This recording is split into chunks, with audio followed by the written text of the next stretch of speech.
Course की starting हम trigonometry से करने जा रहे हैं। ट्रिगोनोमेट्री जिसके बारे में आप लोग स्टैंडर्ड 10th में बेसिक फंक्शंस पढ़ चुके हैं। हम यहाँ पर वही कुछ फंक्शंस को रिवाइज करने वाले हैं और बाद में इसी फंक्शंस का 11th एंड 12th स्टैंडर्ड में कैसे यूज होगा वो देखेंगे।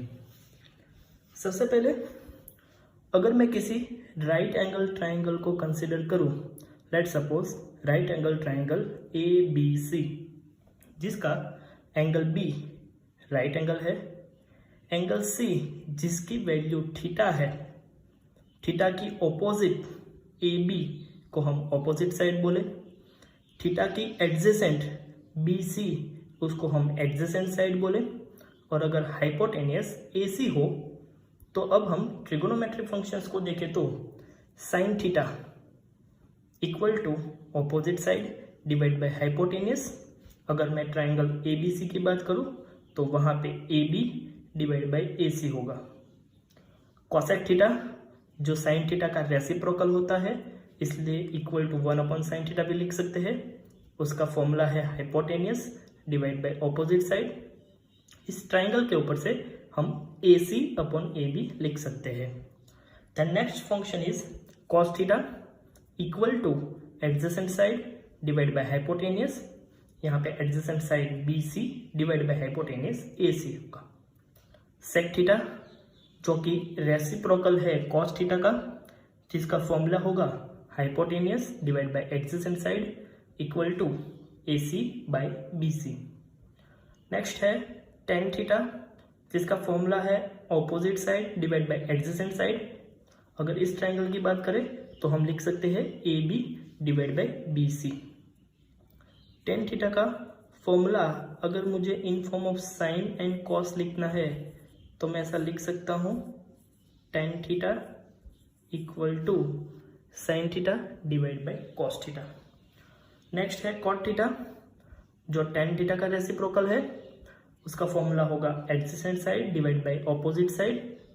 इस ट्राइंगल के लिए वो हो जाएगा BC अपॉन AB। इसका रेसिप्रोकल मतलब कॉट थीटा इक्वल टू मैं लिख सकता हूँ cos theta divide by sine theta. अब हम ट्रिगोनोमेट्री टेबल्स की बात करें तो ये टेबल्स आप सभी लोगों को याद ही होगा, मैं फिर से उसको रिवाइज करवा रहा हूँ। इस टेबल को याद रखने के लिए आपको सिर्फ एक ही रो याद रखनी है। एक ही रो के ऊपर से हम इस सारे फंक्शंस के सारे एंगल्स की वैल्यू लिख सकते हैं। इस टेबल में 5 एंगल्स की वैल्यूज है जिसमें 0 डिग्री, 30 डिग्री मतलब π/6, 45 डिग्री मतलब π/4, 60 डिग्री मतलब π/3 एंड 90 डिग्री मतलब π/2 की वैल्यू मिल सकती है। स्टूडेंट्स यहाँ पे पाई वाली सारी वैल्यूज रेडियन में है और 0, 30, 45, 60 एंड 90 वैल्यू डिग्री में है। हमें एक ही रो याद रखनी है। अगर मैं साइन थीटा की रो याद रखूं तो ये हो जाएगा साइन 0 की वैल्यू 0, साइन 30 की वैल्यू 1/2, साइन 45 की वैल्यू 1/√2, साइन 60 √3/2, साइन 90 1। अब कॉस थीटा की वैल्यू लिखनी है तो साइन थीटा की रो पीछे से लिखना स्टार्ट करेंगे तो कॉस थीटा की वैल्यू मिल सकती है। मतलब यहाँ पे 1, कॉस 30 की वैल्यू √3/2, कॉस 45 की वैल्यू 1/√2, कॉस 60 की वैल्यू 1/2 एंड कॉस 90 की वैल्यू 0 हो जाएगी। नेक्स्ट है कोसेक थीटा। जैसे कि हमने यहाँ पे देखा कोसेक थीटा साइन थीटा का रेसिप्रोकल होता है। दैट मीन्स अगर हम 1 अपॉन ये वैल्यू करें तो हमें कोसेक थीटा की वैल्यू मिल सकती है। कोसेक 0 की वैल्यू 1/0, लेकिन 1/0 मतलब इनडिफाइनाइट हो जाएगा। मतलब यहाँ पे ये वैल्यू इनडिफाइनाइट है जिसकी कोई फिक्स वैल्यू नहीं है। नेक्स्ट कोसेक 30 1/2 का reciprocal that means 2, cosec 45 √2, cosec 60 2/√3, cosec 90 1। Next है सेक थीटा। तो कोसेक थीटा की रो को पीछे से लिखेंगे तो सेक थीटा की वैल्यू मिल जाएगी 2/√3 √2 2 इनडिफाइनाइट। देन नेक्स्ट है टेन थीटा। टेन थीटा जैसे कि हमने इक्वेशन में देखा, tan theta equal to sine theta upon cos theta. That means sine upon cos की वैल्यू करेंगे तो टेन थीटा की वैल्यू मिल जाएगी। 0 डिवाइड बाई 1 0, 1/2 डिवाइड बाई √3/2, दोनों के डिनोमिनेटर में से 2 कैंसिल हो जाएगा तो हो जाएगा 1/√3। 1/√2 divide by 1/√2 1, √3/2 divide by 1/2 √3, 1/0, that means indefinite. Cot की वैल्यू, टेन की जो वैल्यू है वही रो को पीछे से लिखना स्टार्ट करें तो इनडिफाइनाइट, √3, 1, 1/√3 एंड 0। तो इस तरह से हम टेबल में सारे फंक्शंस की ये 5 एंगल्स की वैल्यू लिख सकते हैं। नेक्स्ट हम देखते हैं कुछ trigonometry equations. Equation number 1, sine square theta plus cos square theta equal to 1। इसी एक इक्वेशन पे से हम बाकी के 2 इक्वेशंस निकाल सकते हैं। देखते हैं कैसे।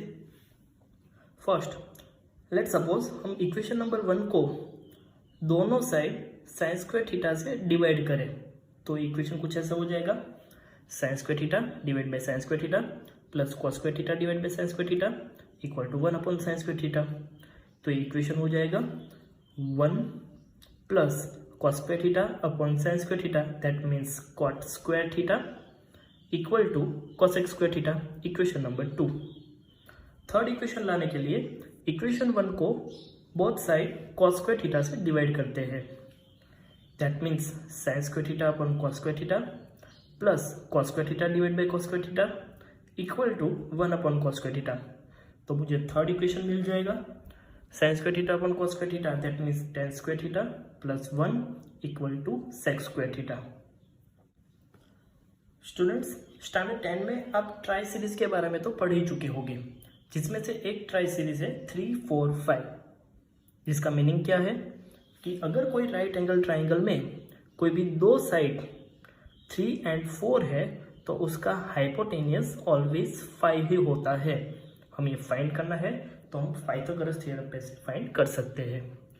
लेकिन कुछ और हमें यहाँ पे 11th एंड 12th साइंस के लिए याद रखना है कि इस राइट एंगल ट्राइंगल की जिसकी 2 साइड्स की वैल्यू 3 एंड 4 और जिसकी हाइपोटेनियस 5 है, उसमें 3 यूनिट साइड के ऑपोजिट वाला एंगल ऑलवेज 37 डिग्री होता है एंड 4 यूनिट के ऑपोजिट एंगल ऑलवेज 53 डिग्री होता है।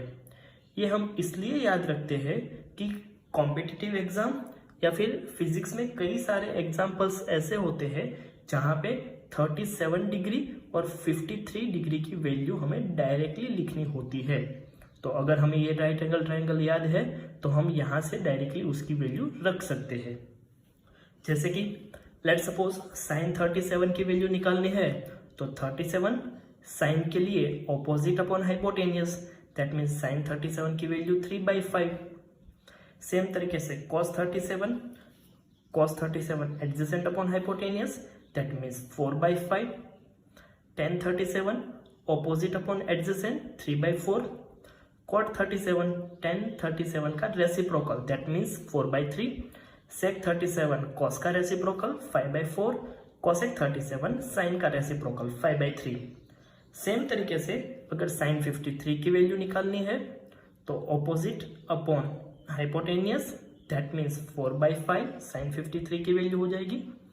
cos 53 की वैल्यू होगी 3/5 एडजेसेंट अपॉन हाइपोटेनियस। tan 53 की value opposite upon adjacent 4/3। tan का रेसिप्रोकल cot 53 3/4। cos का रेसिप्रोकल sec 53 5/3 एंड sin का रेसिप्रोकल cosec 53 5/4। नेक्स्ट हम पढ़ने जा रहे हैं unit circle. Students, unit circle का ट्रिगोनोमेट्री में बहुत ही यूज है। सबसे पहले तो ये जान लेते हैं यूनिट सर्कल क्या होता है। तो कोई ऐसा सर्कल जिसकी रेडियस 1 यूनिट हो उसको यूनिट सर्कल बोलते हैं। ऐसा ही कोई एक सर्कल यहाँ पे ड्रॉ किया हुआ है। अगर मैं उसके सेंटर पे ओरिजिन रख दूँ तो मैं इस सर्कल को एक्स कोऑर्डिनेट और वाई कोऑर्डिनेट का यूज़ करके 4 क्वाड्रेंट्स में डिवाइड कर सकता हूँ। इस सर्कल के कोऑर्डिनेट्स के इंटरसेक्शन पॉइंट्स की अगर बात करें तो ये वैल्यू होगी 1 0 0 1 -1 0 0 -1।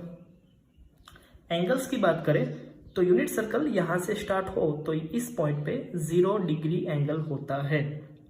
जैसे ही हम एंटी क्लॉकवाइज डायरेक्शन में आगे बढ़ते जाएंगे तो इस पॉइंट पे आएगा π/2 दैट मीन्स 90 डिग्री। फिर से एंटी क्लॉकवाइज डायरेक्शन में आगे बढ़ेंगे तो आएगा pi that means 180। Again anti clockwise direction 270 degree 3π/2। Again anti clockwise direction 2π 360। ऐसा कंटिन्यूसली चलता रहता है। अगर हमें कुछ एंगल्स इस तरह से याद रखने हैं तो हम ये एंगल्स कुछ इस तरह से याद रखेंगे कि राइट साइड में सारे इवन पाइस आएंगे that means 0 2π 4π 6π 8π up to left side में सारे odd pi 3π 5π up to odd π/2 वाले दैट मीन्स π/2 ऊपर 3π/2 नीचे 5π/2 ऊपर 7π/2 नीचे 9π/2 ऊपर 11π/2 नीचे दैट मीन्स 1 ऑड π/2 ऊपर एंड नेक्स्ट ऑड π/2 नीचे। ऐसे हम याद रख सकते हैं। अगर हम नेगेटिव एंगल की बात करें, लेट सपोज मैंने यहाँ से क्लॉकवाइज डायरेक्शन में आगे बढ़ना स्टार्ट किया तो ये 0 था। क्लॉकवाइज में अगर मैं 90 डिग्री जितना क्लॉकवाइज डायरेक्शन में आगे बढ़ूंगा तो ये हो जाएगा -90 डिग्री दैट मीन्स -π/2 इधर आएगा। तो हम याद कुछ इस तरह से रखते हैं कि π/2 वाले सारे एंगल्स उसके negative angles always opposite side पे होते हैं दैट मीन्स π/2 ऊपर -π/2 नीचे 3π/2 नीचे -3π/2 ऊपर। तो इस तरह से सारे ऑड π/2 के नेगेटिव एंगल्स उसकी ऑपोजिट डायरेक्शन में होंगे। सेम तरीके से पाई की अगर बात करें तो इवन पाइस हो या फिर ऑड पाई हो उसके नेगेटिव एंगल उसी साइड पे आएंगे दैट मीन्स π 3π एंड 5π इस साइड पे है तो उसके नेगेटिव एंगल दैट मीन्स -π -3π -5π उसी साइड पे आएगी। सेम तरीके से 0 2π 4π इस पॉइंट पे है तो उसके नेगेटिव दैट मीन्स -2π -4π इसी पॉइंट पे आएंगे। जैसे कि हमने बात की कि यूनिट सर्कल को 4 क्वाड्रेंट्स में डिवाइड कर सकते हैं तो वो 4 क्वाड्रेंट्स अलग अलग पार्ट्स में डिवाइड हो जाएंगे। अगर मैं फर्स्ट क्वाड्रेंट्स की बात करूं तो उसमें मैंने ऑल लिखा हुआ है दैट मीन्स इस क्वाड्रेंट में जितने भी फंक्शंस आएंगे जो भी फंक्शंस आएंगे सारे के सारे फंक्शंस की वैल्यू पॉजिटिव आएगी। सेकेंड क्वाड्रेंट में साइन और उसका reciprocal that means cosec positive होता है, बाकी सारे फंक्शंस नेगेटिव होते हैं। थर्ड क्वाड्रेंट में tan एंड उसका रेसिप्रोकल cot पॉजिटिव होगा, बाकी सब नेगेटिव। एंड फोर्थ क्वाड्रेंट में cos और उसका रेसिप्रोकल sec पॉजिटिव होगा, बाकी सारे नेगेटिव। यूनिट सर्कल के कोऑर्डिनेट्स की बात करें तो उसके x और y कोऑर्डिनेट्स को हम cos theta and sin theta के फॉर्म में लिख सकते हैं। ये कोऑर्डिनेट्स बहुत ही यूजफुल है क्योंकि कई स्टूडेंट्स cos की negative value and positive value that means 1 कब होगा एंड -1 कब होगा, साइन में 1 कब होगा एंड -1 कब होगा, उसमें कंफ्यूज हो जाते हैं। तो अगर आपको यूनिट सर्कल सही तरीके से याद है तो आप डायरेक्टली उसकी वैल्यू लिख सकते हैं। कैसे? लेट्स सपोज आपको किसी ने पूछा हुआ है कि cos 4π की वैल्यू क्या होगी, तो हमें पता है कि 4π इस पॉइंट पे आता है। इस पॉइंट का कोऑर्डिनेट है 1 0 जिसमें फर्स्ट cos की वैल्यू है, सेकंड sin की वैल्यू है, दैट मीन्स cos 4π की वैल्यू होगी 1। सेम तरीके से sin 4π की वैल्यू होगी 0। अगर आपको कोई पूछे कि sin 7π/2 की वैल्यू क्या होगी तो हमें पता होना चाहिए कि 7π/2 इस पॉइंट पे आएगा। इस पॉइंट पे first cos theta, second sin theta, हमें sin 7π/2 की वैल्यू पूछी हुई है तो वो -1 होगी। तो इस तरह से साइन एंड कॉस की कोई भी वैल्यू लिख सकते हैं। दूसरी और एक चीज याद रखनी है कि अगर यूनिट सर्कल में हम क्लॉकवाइज डायरेक्शन में आगे बढ़ेंगे तो एंगल में डिक्रीमेंट होगा, जैसे कि हमने यहाँ पे देखा था, यहाँ पे 0, क्लॉकवाइज डायरेक्शन में जाएंगे तो -90, -180 ऐसे आगे बढ़ेगा, और एंटी क्लॉकवाइज में आगे बढ़ेंगे तो एंगल इंक्रीज होगा, दैट मीन्स वो पॉजिटिव वैल्यू आएगी। एक और बात जो हमें याद रखनी है कि किसी भी एंगल को डिग्री में से रेडियन में कन्वर्ट करना है तो उस डिग्री एंगल को π/180 से मल्टीप्लाई करना पड़ता है। दैट मीन्स लेट सपोज एक एग्जांपल देखें तो अगर मुझे 30 डिग्री को रेडियन में कन्वर्ट करना है तो 30 मल्टीप्लाई बाय π/180 तो वो हो जाएगा π/6, जिसको हमने डिग्री को रेडियन में कन्वर्ट किया। एग्जैक्टली इससे उल्टा अगर मुझे किसी एंगल को रेडियन से डिग्री में कन्वर्ट करना है तो उस एंगल को मल्टीप्लाई करना होगा बाय 180 बाय पाई से। लेट सपोज मुझे π/6 को रेडियन में से डिग्री में कन्वर्ट करना है तो जैसे कि मैंने यहाँ पे बताया, अगर मैं उसका मल्टीप्लिकेशन 180 बाय पाई से करूंगा तो मुझे फाइनल आंसर मिलेगा 30 डिग्री। तो इस तरह से हम किसी भी एंगल को डिग्री टू रेडियन या फिर रेडियन टू डिग्री कन्वर्ट कर सकते हैं। यूनिट सर्कल का मेनली यूज कौन सा फंक्शन की वैल्यू कब पॉजिटिव आएगी कब नेगेटिव आएगी वो फाइंड करना होता है। उसके कुछ एग्जांपल्स देखते हैं जिससे हमें ज़्यादा पता चलेगा। लेट सपोज यहाँ पे मैंने एक एंगल लिया हुआ है π/2 माइनस थीटा। मैंने सारे फंक्शंस को इस एंगल के साथ लिखा हुआ है, sin π/2 minus theta, cos π/2 minus theta, tan π/2 minus theta, cot π/2 minus theta, sec π/2 minus theta and cosec π/2 minus theta. Students हमें एक चीज याद रखनी है कि जब भी ऐसे एंगल्स में जो स्टार्टिंग वाला एंगल है वो /2 वाला फंक्शन हो, फिर वो π/2, 3π/2, 5π/2, 7π/2 /2 वाला कोई भी फंक्शन होगा तो ऑलवेज फंक्शन चेंज हो जाता है। साइन का कॉस, कॉस का साइन, टेन का कॉट, कॉट का टेन, सेक का कोसेक एंड कोसेक का सेक हो जाएगा।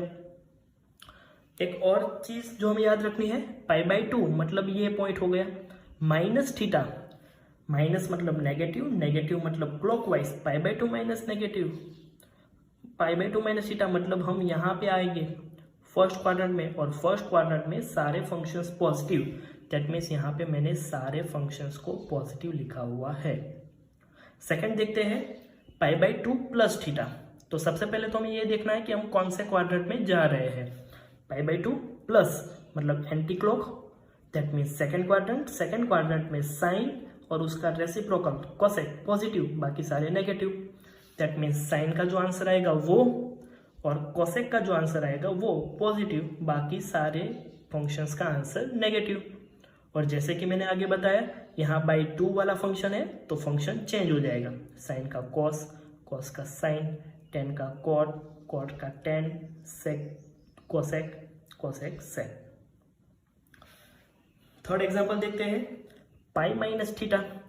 पाई मतलब ये पॉइंट, माइनस मतलब क्लॉकवाइज डायरेक्शन, तो फिर से मैं सेकंड क्वाड्रेंट में आ गया। सेकंड क्वाड्रेंट में जैसे कि मैंने आगे देखा साइन एंड कोसेक पॉजिटिव, बाकी सारे नेगेटिव, तो साइन का आंसर और कोसेक का आंसर पॉजिटिव, बाकी सबका आंसर नेगेटिव। यहाँ पे /2 वाला फंक्शन नहीं है तो जो भी फंक्शन है वो एज इट इज रहेगा। तो sine pi minus theta sine theta, cos pi minus theta minus cos theta, tan pi minus theta minus tan theta up to. Fourth example है पाई प्लस थीटा।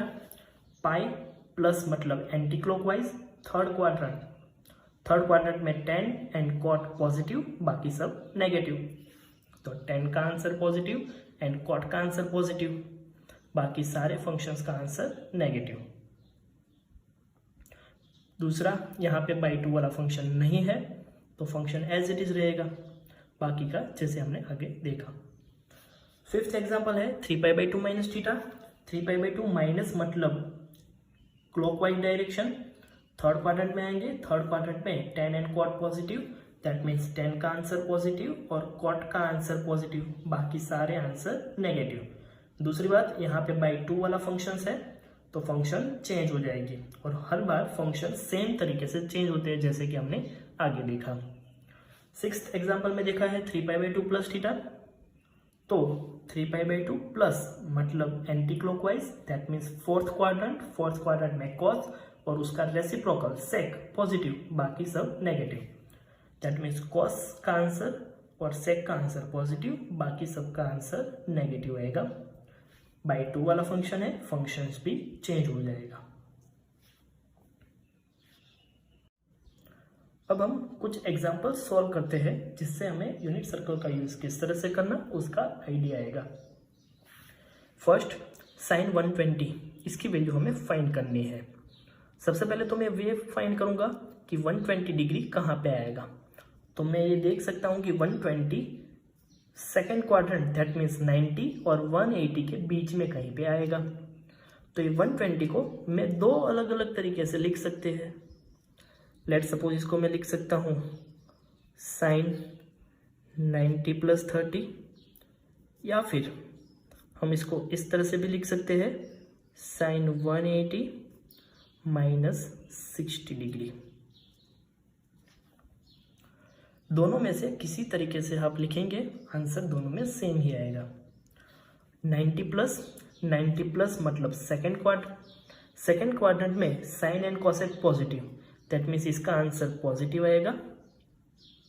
90 मतलब bye 2 वाला function है, तो sign convert हो जाएगा cos में, तो हो जाएगा cos 30। इसकी बात करें तो हो जाएगा साइन 180 माइनस मतलब सेकेंड क्वाड्रेंट में साइन पॉजिटिव, यहाँ पे पाई मतलब बाई 2 वाला फंक्शन नहीं है, ये आंसर आ जाएगा साइन 60। cos 30 की वैल्यू जैसे कि हम जानते हैं √3/2 एंड साइन 60 की वैल्यू भी √3/2, तो दोनों का आंसर सेम ही आएगा। सेक 240, तो सबसे पहले तो हम ये कंफर्म करेंगे कि 240 डिग्री कहाँ पे आएगा, तो 240 180 एंड 270 के बीच में आएगा। तो इसको मैं लिख सकता हूँ सेक 180 + 60, या फिर सेक 270 - 30। 180 + 60 थर्ड क्वाड्रेंट, 10 और क्वाड पॉजिटिव, सेक का आंसर नेगेटिव, और बाई 2 वाला फंक्शन नहीं है, 180 मतलब पाई, that means function as it is रहेगा सेक 60। 270 - 270 मतलब 3π/2, बाई 2 वाला फंक्शन है तो ये कन्वर्ट हो जाएगा कोसेक 30 में, और थर्ड क्वाड्रेंट है सेक नेगेटिव, दैट मीन्स माइनस। इसका आंसर देखेंगे तो सेक 60 एंड कोसेक 30 दोनों का आंसर सेम ही आता है 2, तो दोनों का आंसर आ जाएगा -2। एग्जाम्पल नंबर 3 cos 210 किसके बीच में आएगा, तो 180 एंड 270 के बीच में। दो तरीके से लिख सकते हैं फिर से, 180 + 30 and cos 270 - 60। 180 plus third quadrant cos negative, that means -cos 30। 270 minus third quadrant cos, लेकिन 270 है बाई 2 वाला फंक्शन तो cos चेंज हो जाएगा साइन, लेकिन थर्ड क्वाड्रेंट में cos negative, that means -sin 60। तो आंसर आ जाएगा -√3/2 -√3/2। तो इस तरह से आप दोनों में से किसी मेथड से करेंगे, आंसर सेम ही आने वाले हैं। अब हम रेडियन में दिए हुए कुछ एंगल्स को सॉल्व करें तो लेट सपोज मुझे दिया हुआ है tan 3π/4। तो सबसे पहले तो मुझे इस एंगल को सिंपल फॉर्म में कन्वर्ट करना पड़ेगा। सिंपल फॉर्म में कन्वर्ट करने के लिए न्यूमरेटर की वैल्यू है वो डिनोमिनेटर जैसी बनाने की ट्राई करनी पड़ती है। जैसे कि यहाँ पे 3π दिया हुआ है न्यूमरेटर में, डिनोमिनेटर में दिया हुआ है 4, तो इसको मैं ऐसे लिख सकता हूँ tan 4π - π। 3π को मैंने कन्वर्ट किया 4π - π डिवाइड बाई 4, तो ये कुछ हो जाएगा tan 4π/4 मतलब π - π/4। Pi minus pi by 4 second quadrant में 10 नेगेटिव, तो ये आंसर आ जाएगा -10 पाई बाई 4। सेकेंड एग्जाम्पल देखते हैं, साइन 13 पाई बाई 3। जैसे कि मैंने आगे बताया, न्यूमरेटर को डिनोमिनेटर जैसा बनाने की ट्राई करनी होती है। तो 13 पाई को मैं ऐसे लिख सकता हूँ sine 12 pi plus pi divide by 3, क्योंकि ये 12 3 के मल्टीप्लायर में आ सकता है। तो ये हो जाएगा sine 4 pi plus pi by 3। 4 pi plus मतलब फर्स्ट क्वाड्रेंट में तो सारे फंक्शंस पॉजिटिव होते हैं, दैट मीन्स ये हो जाएगा sine pi by 3। Next example, cos 13 pi by 15 solve करते हैं। तो इसको 13 पाई को मैं ऐसे लिख सकता हूँ 15 pi minus 2 pi divide by 15, तो हो जाएगा cos pi minus 2 pi by 15। Pi minus second quadrant में sine and cosec positive, cos negative, तो ये हो जाएगा माइनस कॉस 2 पाई बाई 15। तो इस तरह से हम किसी भी एंगल्स को यूनिट सर्कल का यूज करके सिंपल फॉर्म में ला सकते हैं।